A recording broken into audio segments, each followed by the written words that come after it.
नमस्कार। कोई बात करना शुरू करते समय हम में से अधिकतर लोग संकोच करते हैं कि बात शुरू कैसे करेंगे।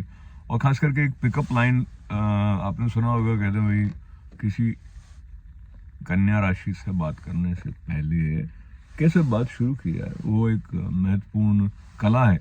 कुछ लोगों में वो सहज रूप से होती है। इस तरह से जब मंच से आप खड़े होकर संबोधित कर रहे होते हैं हजारों लाखों लोगों को, और आज के युग में करोड़ों तक भी बात पहुंच सकती है, और किस समय पहुंच जाए, क्योंकि ये सोशल मीडिया में वो आपकी बात पहुंचकर बनी रहती है और लोग अपने समय के अनुसार उससे जुड़ सकते हैं।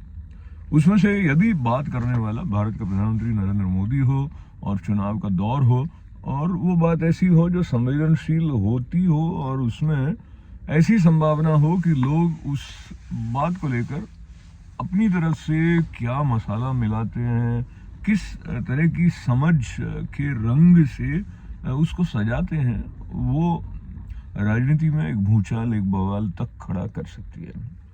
बात में तर्क अपनी ओर से जोड़ते हुए लोग जो प्रधानमंत्री बात करते हैं कि कांग्रेस के पूर्व प्रधानमंत्री महोदय का वो वक्तव्य उल्लेख करते हुए कि भारत के संसाधनों पर पहला अधिकार मुसलमानों का है, उसके आगे पीछे की बातें भी रही थी। और मनमोहन सिंह जी ने ये वक्तव्य अपना 2006 के एक संबोधन में दिया था, और उस बात को जोड़ते हुए लेकर आ जाते हैं जहां राहुल गांधी इन दिनों में कांग्रेस की चुनावी घोषणा पत्र को लेकर जब इकोनॉमिक सर्वे और एक्सरे करके और वेल्थ के रीडिस्ट्रीब्यूशन की बात करते हैं, तो वो उसको जोड़ के अपनी तरफ से थोड़ा और रसमयता के साथ में ये कहते हैं कि जब वो एक्सरे करेंगे कि किसके पास कितनी संपत्ति है, ताकि उसका इक्वल डिस्ट्रीब्यूशन किया जा सके। तो ये मार्क्सवादी सोच है, ऐसा भी उन्होंने कहा।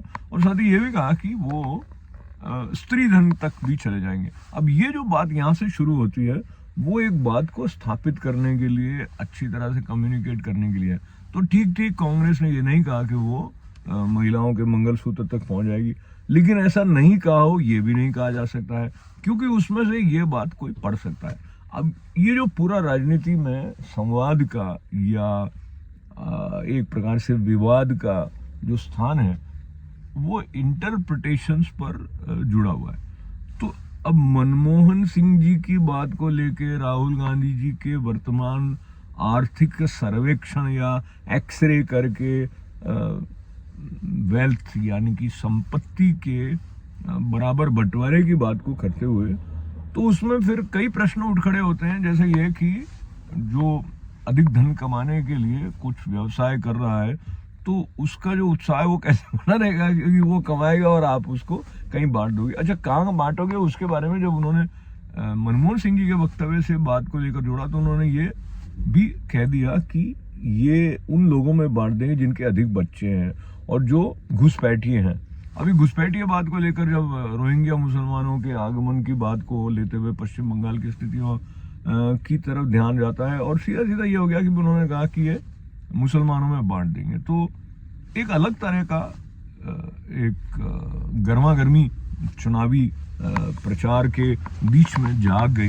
तो सोशल मीडिया इन्फ्लुएंसर्स भी जाग गए, और कई लोगों ने कहा कि अब तो नरेंद्र मोदी जी का नकाब उतर गया है, और नरेंद्र मोदी जी ये दावा कर रहे हैं कि वो कांग्रेस का नकाब उतार रहे हैं। अब किसका नकाब उतरा या नहीं उतरा और किसका बना रहेगा, वो तो 5 जून को तो ठीक पता लगेगा। और फिलहाल ये है कि जो भारत के इलेक्शन कमीशन के पास में शिकायतें लेकर बीजेपी की और प्रधानमंत्री नरेंद्र मोदी की, कांग्रेस के नेता भी पहुंच गए हैं।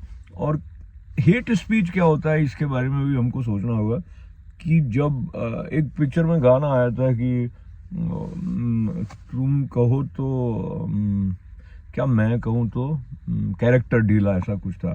तो बहरहाल कैरेक्टर सबका बना रहे, और भारत के मतदाताओं की जय हो, जय भारत, नमस्कार।